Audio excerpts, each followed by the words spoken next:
Close your eyes for a moment. Picture a warm evening right after the first gentle rain of the season. The air is fresh, clean, and filled with a familiar sound. What do you hear? It's a chorus, isn't it? It's a vibrant, pulsating soundscape that rises from every pond, puddle, and stream. Welcome to the hidden orchestra of nature, conducted by some of its most surprising musicians, frogs and toads. Today, we're diving deep into the world of these singing amphibians. That sound you hear isn't just random noise. It's a complex, beautiful, and vital form of communication. It's the sound of life itself, a symphony composed and performed every single night. Let's tune our ears and listen closer. First, let's meet some of the lead vocalists. Here's the distinct call of the spring peeper. Can you hear that high-pitched peep? It's one of the first signs of spring in many parts of North America. These tiny frogs, often no bigger than your thumbnail, gather in massive numbers. One little peep might not sound like much, but when hundreds or even thousands join in, they create an overwhelming and beautiful wall of sound. It's like a tiny, high-pitched choir celebrating the end of winter. Now let's contrast that with a completely different voice. Listen to this. That deep, resonant juggo rum belongs to the American bullfrog, the largest frog in North America. Its call is so low and powerful it can travel for more than a quarter of a mile. It's not a delicate peep. It's a booming bass note that asserts its presence, telling everyone else, "This is my territory." The bullfrog is the bass section of our amphibian orchestra. It's providing a steady, grounding rhythm to the nightly concert. But why do they sing? The primary reason is romance. For frogs and toads, these calls are love ballads. Each male is essentially broadcasting his own personal dating profile. He's singing his heart out to attract a female. The females are very picky listeners. They can distinguish the calls of their own species from dozens of others singing at the same time. Not only that, they can often tell the health and size of a male just by the quality of his song. A deeper, stronger, or faster call might signal a more desirable mate, one with good genes who has secured a prime territory. Think about it like this. If you were in a crowded room, you wouldn't just whisper to get someone's attention from across the floor, right? You'd have to call out. Frogs face the same challenge, but in a pond filled with other noisy bachelors. So, each species has evolved its own unique vocal signature, its own special song, to cut through the noise and reach the right audience. Let's explore the musicality of these calls a bit further. Just like human music, frog calls have distinct elements like tempo, rhythm, and pitch. The gray tree frog, for instance, produces a melodic, bird-like trill.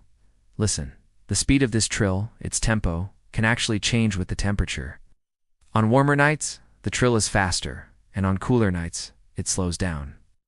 It's as if the environment itself is the conductor, adjusting the pace of the music.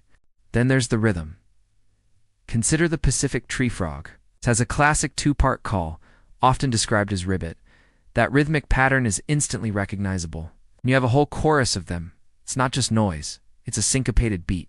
Some are calling, others are responding, creating a complex, layered polyrhythm that would make a jazz drummer proud. The pitch is also incredibly important. Smaller frogs, like the aforementioned spring peeper, generally have higher-pitched calls. Larger frogs, like the bullfrog, have much lower-pitched calls. This is due to the size of their vocal cords and vocal sacs. That inflatable pouch you see under a frog's chin? That's the vocal sac. It acts as a resonator, an amplifier, pushing their song out into the night with surprising power. It's their built-in microphone and speaker system. This diversity of pitch is crucial. It allows many different species to call in the same pond at the same time without completely drowning each other out. It's a phenomenon called niche partitioning. Imagine a choir with sopranos, altos, tenors, and basses. Each section occupies a different vocal range, and together they create a rich harmony. Frogs do the exact same thing. The high-pitched peepers, the mid-range trills of tree frogs, and the low rumbles of bullfrogs all find their own acoustic space, their own channel in nature's broadcast. But it's not just about attracting a mate. Frogs also sing to defend their territory. A male might have a specific call to warn other males to stay away from his preferred spot on a lily pad. These aggression calls are often shorter, harsher, and more abrupt than the long, melodic mating calls. It's the difference between a love song and a loud "hey, back off." It's a crucial part of maintaining order in a very competitive environment. There are also release calls. If one male accidentally grabs another male in the dark, thinking it's a female, the grabbed male will let out a specific chirp or vibration that says, "Oops, wrong target, I'm a guy." It's a simple but effective way to avoid confusion in the frantic scramble of a breeding chorus. So, when we listen to a pond at night, we're not just hearing a bunch of frogs croaking. We're eavesdropping on a complex social network. We're hearing declarations of love, warnings to rivals, and corrections of mistaken identity. It's a dynamic, living conversation. Each ribbit, croak, and trill is a word, a phrase, a sentence in the language of frogs. Sadly, this beautiful natural orchestra is under threat.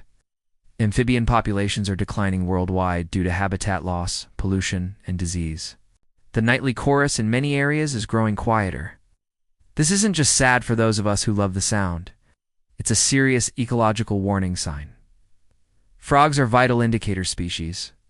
Their health reflects the health of their environment. Silent spring night, once filled with their songs, is a sign that the entire ecosystem is in trouble. So what can we do? We can start by simply listening. By appreciating this incredible natural music, we can build a connection to it. We can support conservation efforts that protect wetlands and clean up our waterways. Even small things, like creating a small backyard pond or avoiding the use of pesticides in your garden, can help provide a safe haven for our local amphibian performers.